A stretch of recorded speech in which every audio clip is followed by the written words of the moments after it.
Okay, so part 7, our souls needed development, with the key idea: the soul entered life experiences in order to grow, mature, and become fully aware of its unity with God.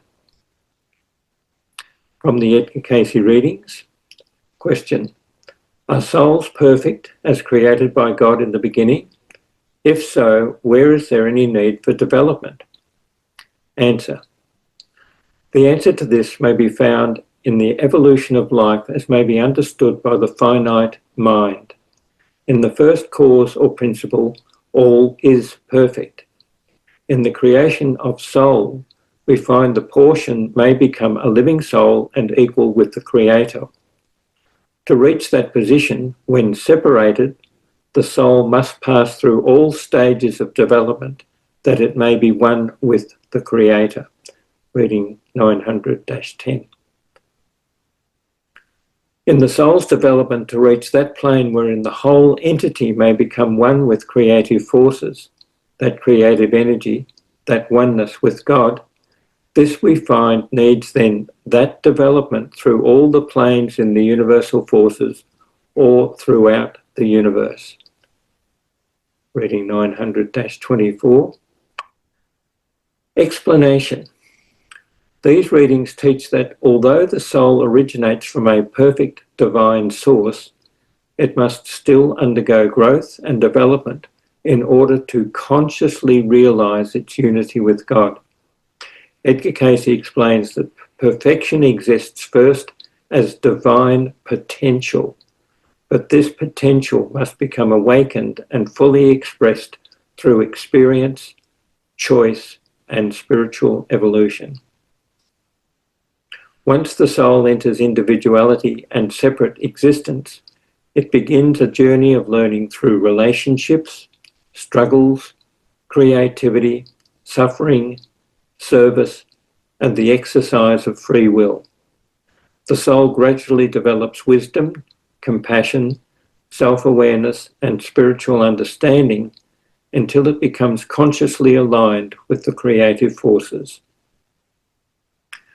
Cayce describes this growth as occurring through all the planes in the universal forces, suggesting that earthly life is only one stage within a much larger process of soul evolution throughout the universe. Spiritual development therefore becomes the movement from unconscious divine potential toward conscious divine union, where the soul freely learns to express love, harmony, purpose, and oneness with God. Things to consider. View every relationship as part of soul development. Ask inwardly, what is this person helping me learn? What qualities are being tested or strengthened in me? How can I respond more wisely and lovingly? Even difficult relationships may reveal hidden pride, fear, impatience, attachment, or insecurity that the soul must outgrow. Many experiences are needed. Key idea: the soul grows through many different experiences, lessons, and challenges across its spiritual journey. From the Edgar Cayce readings, so does the body, whether it is sown in this or that environ, this or that plane of activity, become one with his purposes, through the making of the will one with the spiritual import or activity, or it makes for the separations that are to be met only in the material experience. Hence the necessity, hence the judgment, hence the mercy, the justice shown by the all-wise creative force that is so beautifully illustrated in the spring, the summer, the fall, the winter, the returning again and again of the body of man for its purification. Has not man demonstrated how that the elements in the earth are purged of the dross by the fires of the furnace for their purification? Have not the weaklings in the flock or the unhealthy plants been made sturdy in their relationships of beauty in nature by purging, pruning, and making for those advancements again and again? Reading 262-81. For in that creation in which souls of men were given the opportunity to become aware of those forces without themselves, when time and space began, there was given that incentive for each entity, each soul, in whatever environment it might be, to make a manifestation of the entity's awareness of its relationship to the creative forces or God. Explanation. These readings present life as a spiritual school where the soul grows through many different experiences, lessons, struggles, and stages of development. Edgar Cayce teaches that human beings gradually become aligned with divine purpose through the choices they make and the way they use their free will. Experiences of suffering, conflict, weakness, and hardship are not presented merely as punishment, but as part of a process of purification and spiritual awakening. Cayce compares this development to the cycles of nature, spring, summer, fall, and winter, and to metal being purified through fire or plants becoming stronger through pruning. The reading suggests that the soul may pass through repeated earthly experiences in order to continue learning, healing, and growing toward greater harmony with God.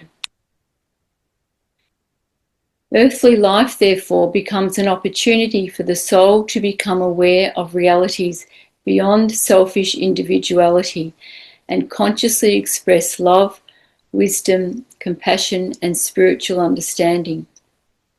Every environment and circumstance, whether difficult or joyful, becomes part of the soul's ongoing journey toward unity with the creative forces.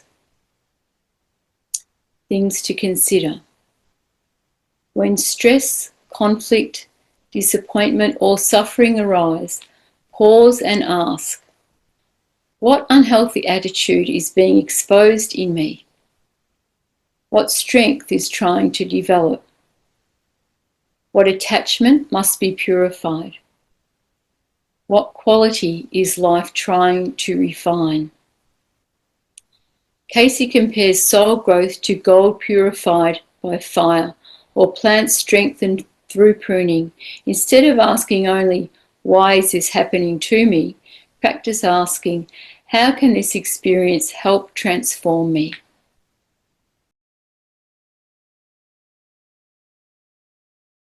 So number 9 is free will gave us personal responsibility to develop.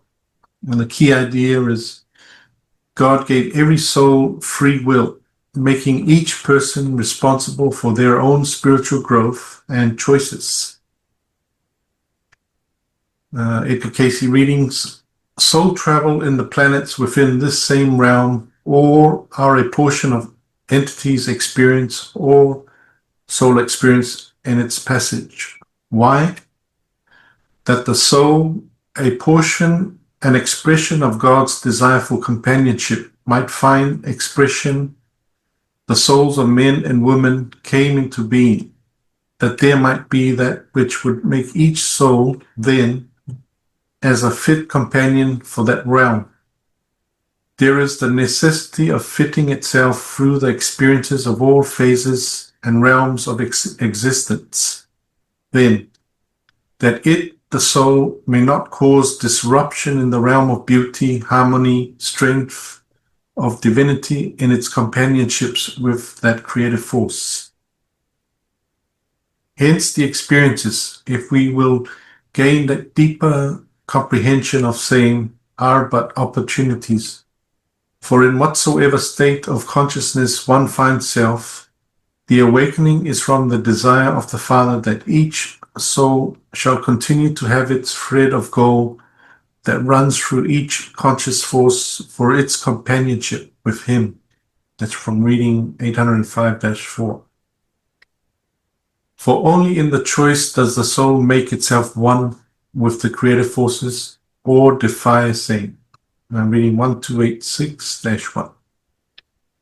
And the explanation, these readings teach that God gave every soul free will, making each individual personally responsible for their own spiritual growth, choices, and direction in life.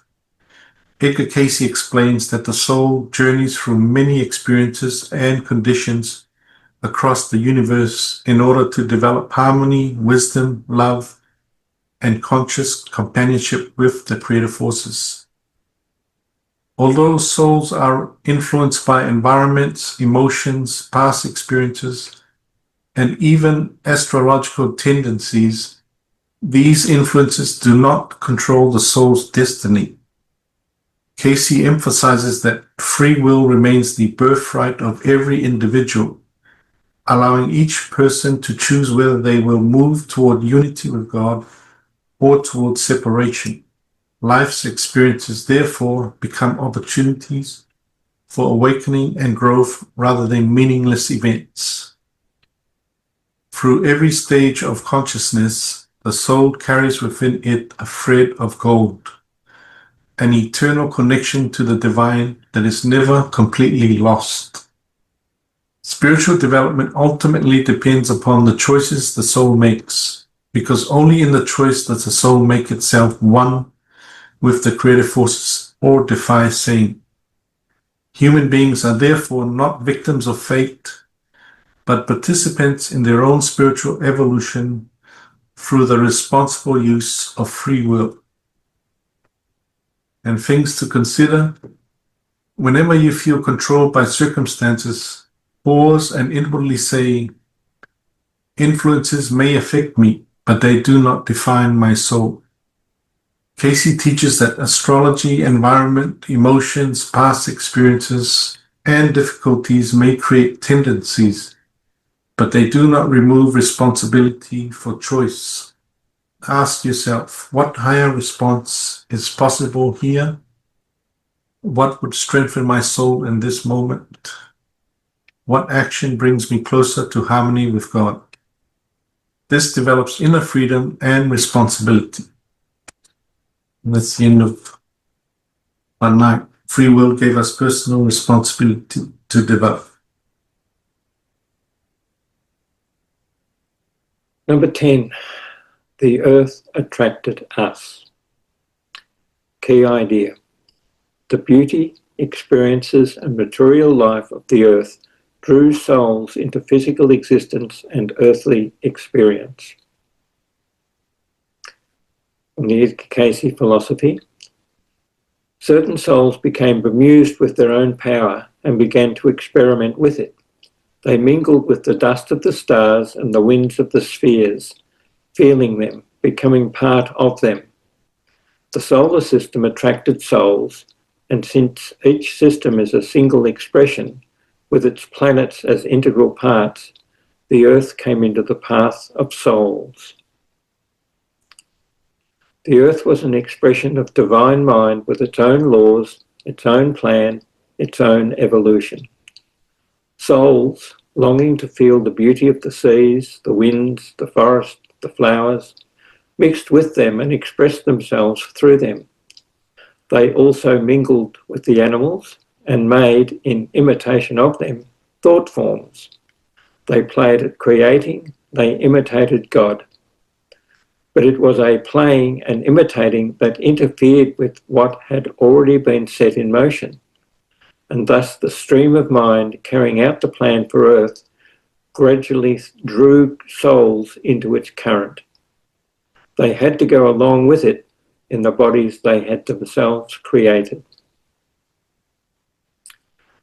They were strange bodies, mixtures of animals, a patchwork of ideas about what it would be pleasant to enjoy in flesh.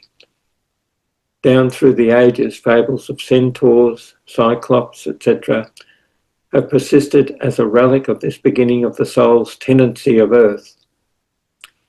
Sex already existed in the animal kingdom, but the souls in their thought forms were androgynous. To experience sex, they created thought forms for companions, isolating the negative force in a separate structure, retaining the positive within themselves. This entanglement of souls in what man calls matter was a probability from the beginning, but God did not know when it would happen until the souls of their own choice had caused it to happen. And that was from There is a River by Thomas Segru in the chapter on philosophy. Explanation. This passage presents a symbolic and mystical explanation of how souls became deeply involved in material existence and earthly life. Edgar Cayce describes souls as becoming fascinated with creation, individuality, sensation, beauty, and creative expression. Drawn by the beauty of the earth, the seas, forests, winds, flowers, and living creatures, souls gradually entered into material experience through their own free choices and experimentation. Cayce suggests that souls began playing at creating, exploring forms, energies, and physical experiences before fully understanding the consequences of becoming identified with matter. This descent into material consciousness was not presented as evil in itself, but as part of the soul's journey through freedom, experience, and development. Over time, souls became increasingly entangled in physical existence and forgot their original spiritual unity with God. Earthly life therefore became both a challenge and a spiritual school where the soul learns wisdom, responsibility, self-awareness, and conscious reunion with the creative forces. The overall teaching is not a rejection of the material world, but a warning against becoming so absorbed in temporary forms and pleasures that the soul loses awareness of its eternal spiritual identity. Things to consider. Throughout the day, consciously appreciate the beauty of earthly life, nature, music, food, relationships, creativity, work, learning, beauty in ordinary things. But while enjoying them, pause inwardly and remember, these experiences are temporary expressions of a deeper spiritual reality. This exercise develops gratitude without attachment. Several times during the day, ask yourself, what currently controls most of my attention? Am I becoming consumed by pleasure, distraction, possessions, status, entertainment, or desire? What strengthens my awareness of the soul? What causes me to forget inner peace and spiritual purpose? Cayce warns not against earthly experience itself, but against becoming lost within it. The soul suffers when temporary things become ultimate things.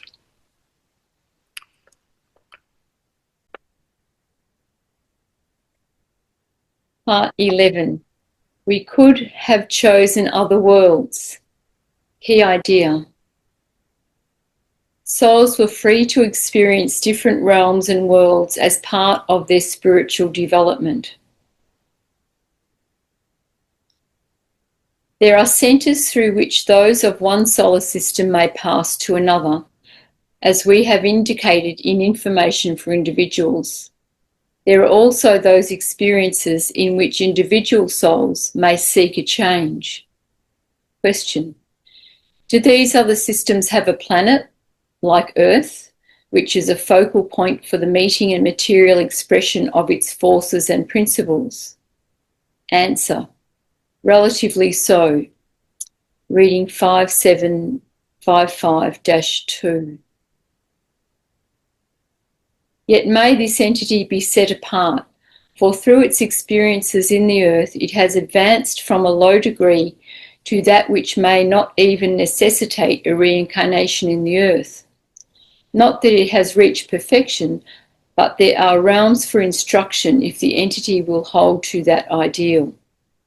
Reading 5366-1. Explanation. These readings present the universe as a vast and interconnected spiritual system filled with many realms, dimensions, and forms of soul experience. Edgar Cayce teaches that earthly life is only one stage within a much larger journey of consciousness and development. Souls are described as moving through different systems and environments suited to their level of growth, suggesting that the universe itself functions as a living school for spiritual evolution. Earth is presented as one focal point for material experience and soul development, but not the only one. Cayce explains that souls may seek a change, meaning that consciousness is not permanently confined to one condition or realm. Through experiences on earth, the soul gradually develops greater harmony with divine ideals such as love, truth, compassion, wisdom, and unity with the creative forces. The readings also suggest that spiritual learning continues beyond earthly life in realms for instruction, where the soul continues evolving according to the ideals it chooses to follow. Overall, these teachings portray existence as an ongoing journey of awakening throughout the universe, where every realm and experience contributes to the soul's growth toward greater spiritual awareness and conscious union with God. Things to consider. Throughout the day, when problems or stresses arise, pause and ask, will this matter eternally? What is this experience teaching my soul? How can I respond from wisdom rather than fear? What qualities will remain valuable beyond material life? This exercise helps reduce anxiety, resentment, and over-attachment to temporary struggles. Things to consider. Several times during the day, ask yourself, am I only developing external success, or am I also strengthening the soul?